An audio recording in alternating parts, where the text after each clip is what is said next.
Okay, now let's create our last example for the day.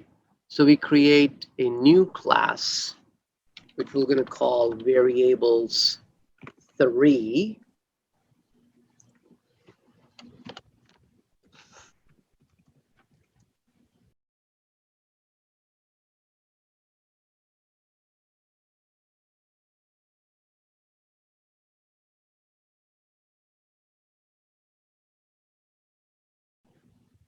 So as you see over here, I use the letters L and F for long and float to differentiate them from integers or doubles.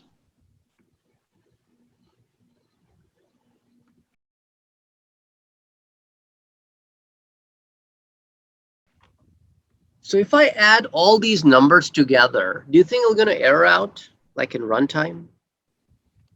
They're all numbers, and numbers can be added. It doesn't matter what type they are. I'm just simply adding them and displaying them.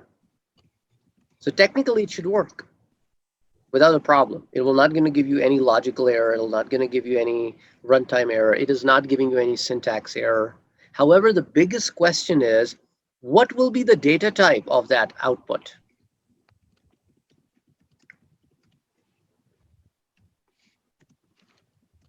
Will it be short, integer, long, float, double?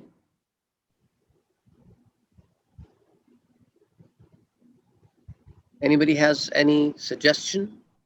Guess? The correct answer is double. Why? Because that's the largest of all.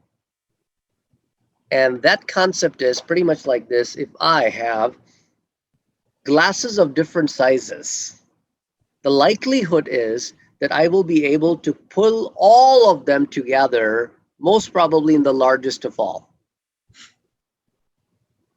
So that's why what Java does, whenever you have different number types coming in together in any computation, addition, subtraction, multiplication, division, modulus, it always converts it to the largest of all the types.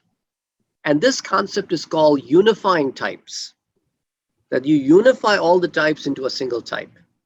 And a double being the type with 8 bytes, and long with 6, float with 4, int with 4, short with 2, byte with 1. Those are their sizes. So double is the winner. That's why things get, so it always goes in that cycle, in that order. It looks for double. If double can't be found, float. If float can't be found because float allows precision, long doesn't, then goes for long, then int, then short, then byte. So whichever is available, whichever is the largest in the group.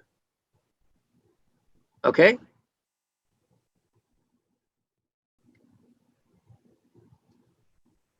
So now let me run this. So the data type of this one will be double.